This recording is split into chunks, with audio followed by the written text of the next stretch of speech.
aplauso grande para nuestro hermano amigo de la casa, Edwin Rivera Manso. Lleva tu vida a otro nivel. Buenos días a cada uno de ustedes, Hola. Juan Carlos, a Moraima, a Fernan y a la gente que siempre está conectada. Qué buenos temas hemos estado discutiendo en la mañana de hoy. Sí. Venía pendiente este tema de Joel Ventura, ¿verdad? Sobre la restauración, sobre el tema de la confianza, de la fidelidad, que importante es. Y hoy, en Lleva tu vida a otro nivel, he titulado estas próximas cosas que vamos a compartir o conversar, historias de ayer para el líder de hoy. Historias de ayer para el líder de hoy. Yo creo que Jesús la pegó en algo, y es en haber quizás proclamado mucha de su enseñanza ética y moral a través de las parábolas. Para mí, yo creo que eso fue un palo, quizás pensando ahora desde la perspectiva pedagógica, porque todos nosotros sabemos que los datos uno los escucha, pues bueno, con la cabeza, con el intelecto, pero las historias siempre le tocan a uno que el corazón.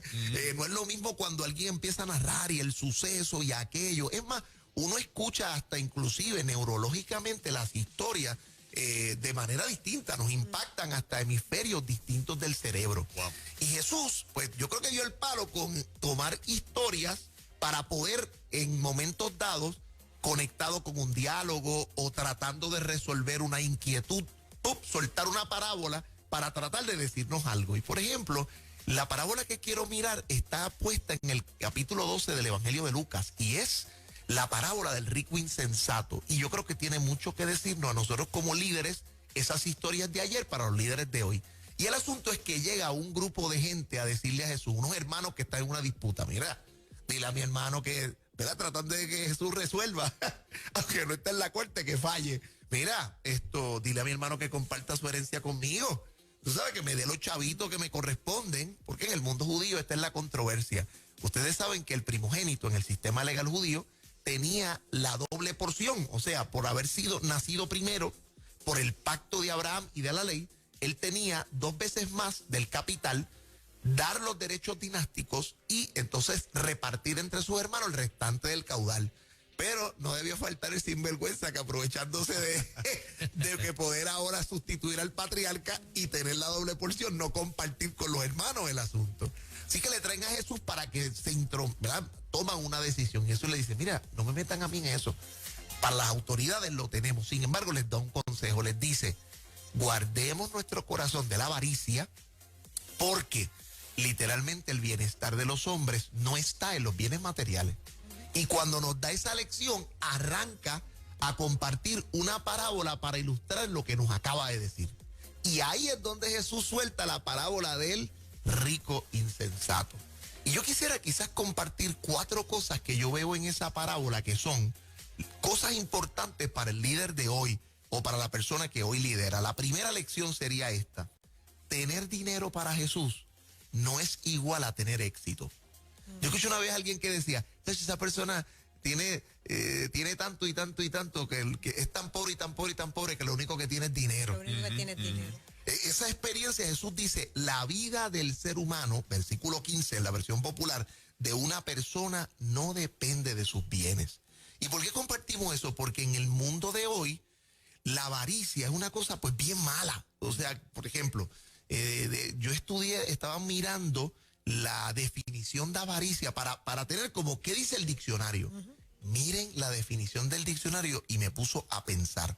El diccionario define avaricia como el afán de poseer muchas riquezas por el solo placer de atesorarlas, pero con el objetivo de no compartirlas con nadie. Wow. Esa es. Qué duro. Y cuando usted mira, por ejemplo, yo recuerdo este caso que siempre me ha impactado de compañías y de gobiernos, pero compañías como Enron. ¿Ustedes se acuerdan de una compañía de energía y petrolera de los Estados Unidos que de repente se fue a la quiebra cuando todo el mundo veía en esta compañía un caso solvente? Y cuando empiezan a investigar, esta compañía se fue a quiebra y dejaron en la calle a una cantidad impresionante de empleados, porque estos ejecutivos descubrieron cómo darse bonos y tomar del profit para ellos, aunque el plan de retiro y todos los de los empleados se fue a pique. Y gente, cuando descubrieron el asunto, que voló en cantos, descubrieron que 25, 30 años habían estado allí y no tenían un solo centavo para su vida. Preparaban los estados financieros para lucir que la compañía seguía sólida, cuando económicamente ya estaba en bancarrota. Y eso que tú dices, Juan, por ejemplo, yo recuerdo también este otro caso de este señor que se llama Bernie Madoff. Y Bernie Madoff fue presidente de Nasdaq, que es el indicador de la bolsa de valores de los Estados Unidos. Pues ¿quién no va a coger un consejo de este tipo? Que viene y tiene ahora una compañía, una casa de corretaje que está dando unos bonos y toda la cosa. El problema es que cuando se cayó esta de la economía de los Estados Unidos con relación a toda la bolsa de valores, a todo lo que fue el real estate crisis, que obviamente siguieron enfriando las casas y los préstamos y los bancos soltando los chavos hasta que se explotó la burbuja, esta gente pues empezaban a prometer una serie de rendimientos bien extraordinarios. Y como el tipo tenía acceso a una clientela bien high class, pues obviamente, tú sabes, tenía el del yate, el de los botes, el artista. Y entonces llegó el momento donde realmente el dinero de la gente no rendía por la inversión, sino era pagándole al que estaba con el dinero del que llegaba, hasta que explotó la burbuja. Y el tipo es preso, tú sabes, y tú dices, pero ven acá, ¿cómo nosotros vemos, igual que en la economía en Puerto Rico, Juan? Por ejemplo, la crisis que nosotros tenemos del sistema de retiro hoy es dos cosas. Uno, pues el crecimiento poblacional de un grupo de personas que obviamente hoy abunda en la sociedad, la gente que se retira y menos gente entrando al pote de aportación. Pero también esto fue lo que pasó. Las corporaciones que dejan chavos, Autoridad de Energía Eléctrica, el agua, el seguro, ¿verdad? El seguro del Estado, Fondo de Seguro del Estado, que son corporaciones que dejan dinero, pues la gente dijo, conta, pero esos chavitos están ahí, esa gente de compañías tienen superávit, están durísimas. Pues entonces empezaron a tomar dinero para la obra restante y entonces el pote de la ecuación de cuántas personas tienen que estar esto para este rendimiento nos deje poder pagar las pensiones, otro se fue a ajuste hasta el punto que lo está pagando el pueblo, el pay as you go, que es el que lo sacamos del asunto de la renta que se estaba capitalizando a esa gente en la calle. Entonces, en ese sentido, cuando uno ve la institucionalización de la avaricia, tú dices, Jesús tenía razón, brother. Jesús tenía razón. Entonces, él ve este problema del rico insensato y está poniendo esta historia porque nos está haciendo a gran escala la cita o lo que le ha enseñado para abrir la historia es la avaricia en el corazón de un líder hace que pueda poner sus recursos y su vida en esto, pero no en lo que verdaderamente importa. Entonces, ahí empieza a contar la historia. ¿Cuál es la historia? Había este hombre rico que está pasando por un problema que todos queremos tener. Tiene más cosecha de la que puede imaginar. La tierra le está dando, está al 100%. O sea, ha tenido una vendimia tan extraordinaria que ahora dice, tengo un problema y es un problema dulce. ¿Cómo voy a manejar todo esto que tengo en las manos? Porque tengo un montón. Y eso yo no creo que nadie tenga problemas con eso. Y Jesús no está contando la historia para decir que tener es el problema. Es lo que empieza a pasar después. Este hombre entonces empieza a decir, cavilaba dentro de sí. ¿Cómo voy a manejar esto? Y ahí yo creo que es donde Jesús quiere llegar. Lo primero, que literalmente el tener dinero no necesariamente quiere decir que tú eres exitoso o una buena persona. Segundo, que la avaricia le va a pasar tarde o temprano factura a la persona avara. Y Jesús le dice, este hombre desarrolló un plan, destruiré mis graneros para hacerlos más grandes. Y está chévere, yo creo que todos nosotros queremos tener éxito y todos nosotros tenemos en nuestro corazón instalado, yo creo que como un chip de la grandeza, esa cosa de la imagen de Dios, de superarnos, eso está dentro de uno, el vernos mejor. Y yo creo que Dios permite que tengamos éxito. Sin embargo, el problema es que la avaricia hace que se encienda dentro de nosotros como un deseo incontenible de tener más. O ese deseo de que lo que tengo no es suficiente, hasta el punto que nosotros como líderes y personas y como sociedad hemos aprendido a hablar el lenguaje de los caprichos haciéndolo pasar como necesidades. Por ejemplo, yo necesito comunicarme. Ahora, yo no necesito tener necesariamente el último Samsung Sang Tan Tan o el último iPhone Sang Tan Tan número 20, que sé yo, el 25. Yo necesito vestirme. Yo no necesito necesariamente las Jordan, las LeBron de 198 pesos. Yo necesito vacacionar. No necesito ir al A Dubái, papá. Entonces nosotros hemos aprendido, porque los nenes necesitan la tablet, y necesitan el internet ilimitado, y necesito. Entonces hemos aprendido a hablar el lenguaje de los caprichos, haciéndolo pasar por necesidades. Y Jesús nos está diciendo esta mañana a cada uno de nosotros, cuidado, porque la parábola sigue hablando y Lucas dice Porque la que cuenta es esto, que este hombre cuando finalmente, da todo este asunto y la cosa le va bien y hace el granero, lo destruye, lo rompe, lo construye, irresponsable, ya llega el momento donde dice, Alma, tienes tanto, más de lo que necesitas, regocíjate y canta, ¿verdad? Y dice Lucas que no es que escuchó una voz imaginaria. Lucas dice en ese capítulo 12, y este hombre escuchó la voz de Dios que le dijo, necio, oye, la voz de Dios, imagínate, necio es un término, Fuerte. una palabra fuerte, le está diciendo, insensato, poco prudente, inmaduro. ¿Qué vas a pasar si esta noche han venido a pedir tu alma? Y lo que has acumulado, ¿de quién será? Y ahí viene la tercera lección de la mañana. Lo que uno acumula se pierde cuando uno muere. Mira lo que dice la Biblia en el versículo 21. Jesús le dice, así le ocurre a la persona que hace tesoros para sí, pero no es rico en Dios. Wow. Entonces miren esto, yo quiero compartirles que cuando uno se ocupa tanto en el asunto de los chavos y aquello, lo otro, puede perder de vista que nosotros podemos estar en la cima del pináculo y no ser felices con lo que estamos haciendo. Miren, estos días quizás que se murió, hay un guitarrista rockero que murió en estos días, se llama Eddie Van Halen, ¿verdad? Lo que son rockeros, pues, lo han seguido por años, ¿sabes? Sabes que Van Halen es un guitarrista virtuoso, líder de esta banda, pues, por muchos años, de 60 y pico años de edad, un rockero, ¿verdad? Como así, tipo Mick Jagger, esta gente que son veteranos ya y que han vivido para superar ese mundo, que han sobrevivido. Sí. Han sobrevivido, esa es la palabra.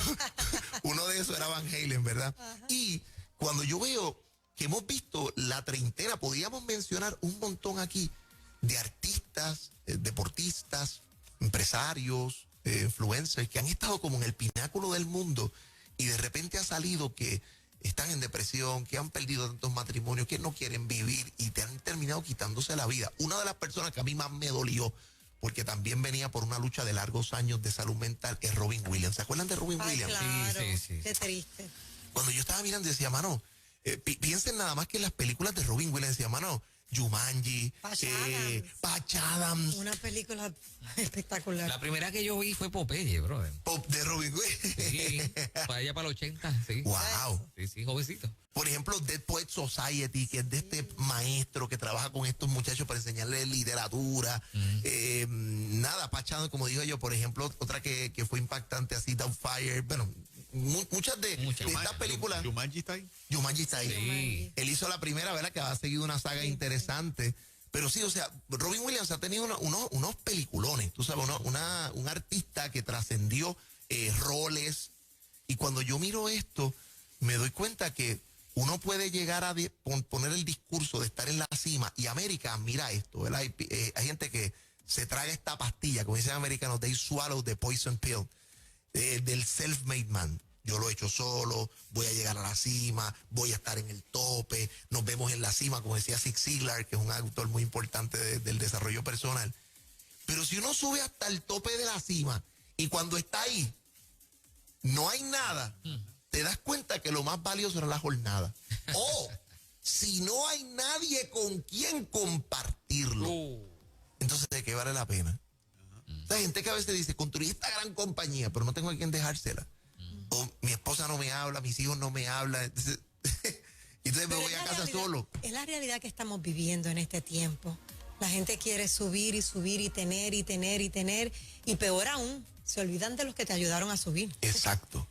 Porque hay mucha gente que ayuda a uno a subir y uno tiene que ser agradecido y estar ahí, ¿verdad? No, tú no vas a terminar tu jornada con el mismo que comenzaste, eso lo tenemos claro. Pero también hay algo que se llama agradecimiento.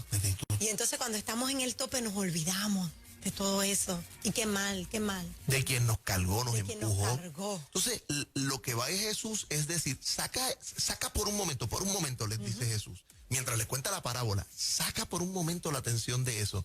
Chico, observa, y este es Jesús, que sabe que le habla a los villeros, a la gente de la Galilea es rural, donde dio el 80% de su ministerio. Sabe que le está hablando al que cría las ovejas, al pastor, al que trabaja con las manos, y le dice, pero miren las aves de los cielos, estas no siembran ni tienen finca, el Señor las alimenta. Miren las flores del campo, estas no hilan ni tienen fábrica de costura, Pero Salomón no se pudo vestir con la gloria de ellos y les pregunta, ¿no valen ustedes más que todas ellas juntas? Si el Padre va a tener cuidado de eso. Y por eso les da la última lección de la mañana. Tener a Dios en el centro de nuestra vida hace y resuelve nuestras necesidades y nuestra ansiedad. ¿Verdad? La vida no es un plano cartesiano, ¿verdad? Ni es una cosa ni una fórmula matemática donde como la multiplicación que tiene lo que se llama la propiedad conmutativa, ¿verdad? Que el orden de los factores no altera el resultado. Usted puede decir 9 por 3, 27, 3 por 9, 27, no cambia el producto final. Pero la vida no es así. La vida lo que usted pone primero, el orden de las prioridades correctas tiene resultado. Si usted saca a Dios de la ecuación de lo primero, no le va a salir tan bien como multiplicar o usar por dígitos, no, la ecuación no queda igual. Y Jesús le dice, y termina esa historia con esta gran lección: busquen el reino de Dios y su justicia, dice, y todas esas cosas de lo que ha habido la conversación van a ser añadidas. Y es la idea de que si somos líderes, aprendamos de esta historia de ayer una lección para hoy. Es que seamos líderes que de alguna manera puedan tener ese balance en su vida, que no saquen a Dios de esa ecuación y que eso les brinde como un ground, como una fortaleza para enfrentar lo que sea. ¿Por qué? Porque yo estoy seguro que Jesús quiere que nosotros seamos prósperos, exitosos, que tengamos bendiciones. Sí, estoy seguro de eso porque hay enseñanzas en la Biblia que así lo aseguran. Lo único que no puedes dejar a Dios fuera de esa ecuación es lo que le dice Juan cuando escribe a ese amado servidor de la epístola, ¿verdad?, de su comunidad, la tercera epístola de Juan, que le dice: amado Gallo, yo deseo que tú seas prosperado en todo y que tengas salud, así como prospera ¿qué? Tu alma. Así que Dios no puede estar fuera de la ecuación de prosperidad. Es lo que el salmista también afirmó en el Salmo 127. Si el Señor no edifica la casa, en vano trabajan los albañiles. Si el Señor no vela la ciudad, en vano trabaja la policía. De más está que nos levantemos muy temprano de mañana o que nos vayamos de noche a descansar muy tarde, si a quien Dios ama no solamente da el pan, sino también el descanso y el sueño.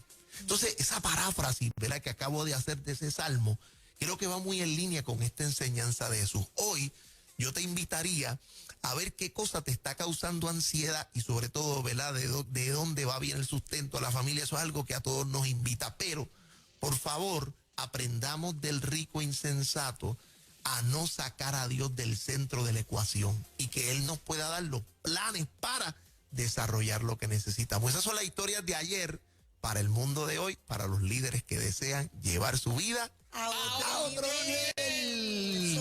Rivera Manso, qué bendición. Poderosa palabra. Siempre escucharte. Sí, señor. Oigan, mis hermanos, gracias por siempre tenerme aquí un rato y poder compartir estas cosas como con la gente, ¿no? Ajá. Y invitarles a que nos escuchen. Esta noche a las 7 vamos a tener un Facebook Live. Estamos ahí en una iniciativa, ¿verdad?, promocionando nuestra escuela de maestría. Estamos el miércoles 14, este miércoles 14 próximo arranca nuestro programa de maestría en línea de un año trabajando el tema de consejería cristiana. Y le estoy invitando a que se registre. Puede ir ahora mismo a edwinriveramanso.org, edwinriveramanso.org, para que se registre, reciba la información. Y hoy a las 7, a través de Edwin Rivera Manso, en mi Facebook Live, vamos a estar contando con la facultad. Vamos a tener una entrevista con un plan virtual para que usted conozca quiénes son los profesores, qué materias vamos a dar y cómo se desenvuelve este proyecto. Va a ser lindo. Vamos a tener un año donde vamos a tener certificaciones profesionales, materiales para capacitar a aquellos pastores y personas que desde la perspectiva de la fe trabajan en la consejería. Quiero hacerle esta pregunta para finalizar. En su iglesia o dentro de su equipo pastoral, ¿hay personas que estén preparándose o puedan asumir responsabilidad en el tema de la consejería cristiana?